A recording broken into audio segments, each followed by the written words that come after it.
Sabrina, when you were at your other school, you told me about your legs not working. Yeah, I woke up one morning not walking, and my mom said, okay, let's stay home for a couple hours, and if it feels better, let's go to school. So a couple weeks passed with me not walking for a while, and then it came to a month with me not walking, and I was in my playroom, and we haven't cleaned it in a while because my sister was busy and I couldn't clean because most of the stuff was on the ground and it hurt when I bended my leg. Right. So I tripped on a pillow and then I fell, and then usually when I trip I scream, but I didn't scream. So I tried running, and I was running, and I told my mom, and then I tried going on the trampoline. I was bouncing, so then my legs stopped hurting and it was good. But I got x-rays and I got stuff done. I stayed at the hospital for children's for a long time, and nothing showed up. Right. Okay, nothing showed up.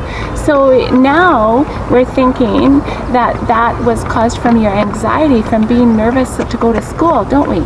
Yeah. When you're a child, you shouldn't be anxious.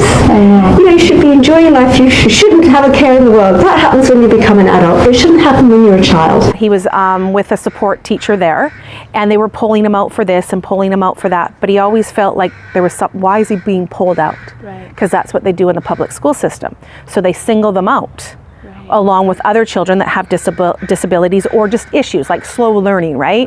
That he was missing out on the fun things. Right. Like, when I would go in there, I'm like, Leo, well, where's yours hanging? How they have things hanging from the ceiling. Right. He's like, well, Mommy, I was pulled out for reading.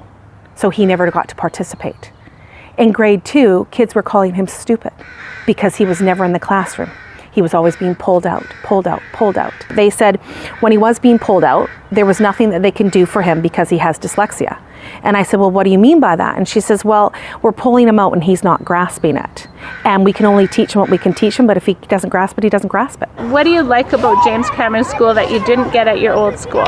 Well, one thing is that you have more singular attention. In my old schools, we would have a ton of kids who would need one-on-one attention, and we would only have one in there, so I would never get attention. The public school system, they're professional. They're trying with these kids. I know that they are. Yeah.